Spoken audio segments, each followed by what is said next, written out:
সংবাদ পাইলাম যে আগুন লাগছে, পরে দৌড়াদৌড়ি হইলে আর বাসা বন্ধ আবার হচ্ছি না। 17 সালে একবার পড়ছে, তিলে তিলে করছিলাম, আবার সব শেষ হয়ে গেছে। ক্ষতি তো অনেক হয়েছে, আমাদের যা আছে সবকিছুই শেষ হয়ে গেছে। কিছু ক্ষতি হয়েছে, বড় যা আছেন কিছু বের করা গেছে না, সব পড়ে গেছে। বিহু যেভাবে আর কুম্বালা কেউ তো করতে পারে না। যা ছিল সবই আমরা শেষ, শুধু পিন্ধনের কাপড় ছাড়া কিছুই নেই। ঘর দুয়ারে বানবো, আমরা এখন কোনো ক্ষমতা নাই, আমরা তো সব শেষ। গরিব মানুষ একটা রিক্সা চালাই ভাত খেতাম, রিক্সাটা লেগে গেছে গা। এই যে দেখেন যা আছে কোনো কিছু আবার হচ্ছি না করো।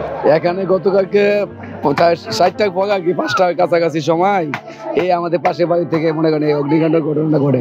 এটা হয়েছে কি আপনার এই যে গ্যাসের যে বতক আছে, এই বতক মনে বাস্ট হয়ে গেছে। বাস্ট হয়ে যাওয়ার পরে এখানে আগুনটা লাগছে। সে আগুনের পরে মনে করেন যে আমাদের বাড়ি আইসা পড়ছে আগুন, আমাদের বাড়ির পাশাপাশি ওই দিকেও গেছে। কিন্তু ক্ষতি তো অনেক হয়েছে, আমাদের যা আছে সবকিছুই শেষ হয়ে গেছে।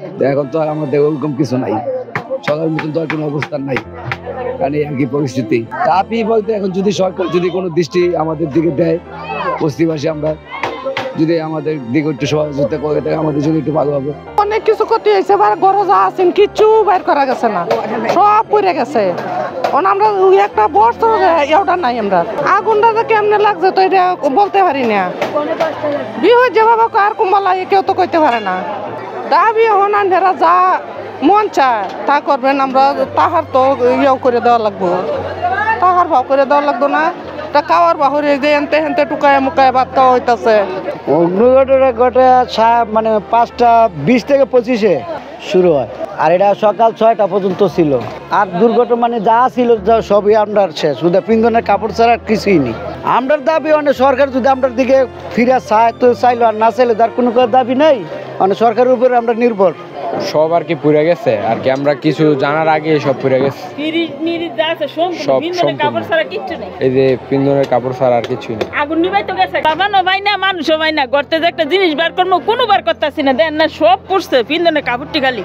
আমরা যে বাড়িছি গেটের সামনে আগুন, হাড়ে বাড়িছি চাইয়া দিই বাস্ট হইয়া আগুন আইয়া পড়ছে লাগতো তো। আমরা একবারই পিছে ওই সামনে ওই দাবি করে আমরা একটু সহযোগিতা করুক, আমরা তখন ঘর দুয়ারে বানবো, আমরা এখন কোনো ক্ষমতা নাই, আমরা তো সব শেষ। 17 সালে একবার পড়ছে, তিলে তিলে করছিলাম, আবার সব শেষ হয়ে গেছে।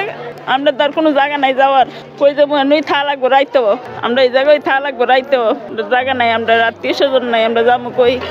আগুনটা যখন লাগছে আনুমানিক মাগরিবের নামাজের 1 ঘন্টা বা আধা ঘন্টা আগে, আর আগুনটা যখন লাগছে তখন আমরা এই জায়গায় আসিলাম না।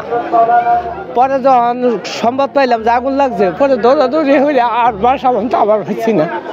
আমার যা আছে ফিন্দাটা বন্ধ আছে, এটা অটো রিক্সা চালাইতাম, এটাও লয়ে গেছে গ্যারেজটারে ভাঙ্গিয়া। আমার বলতে আর কোনো কিছু নাই, আমরা 4 জন মানুষ এই রুমটা আমাদের থাকি।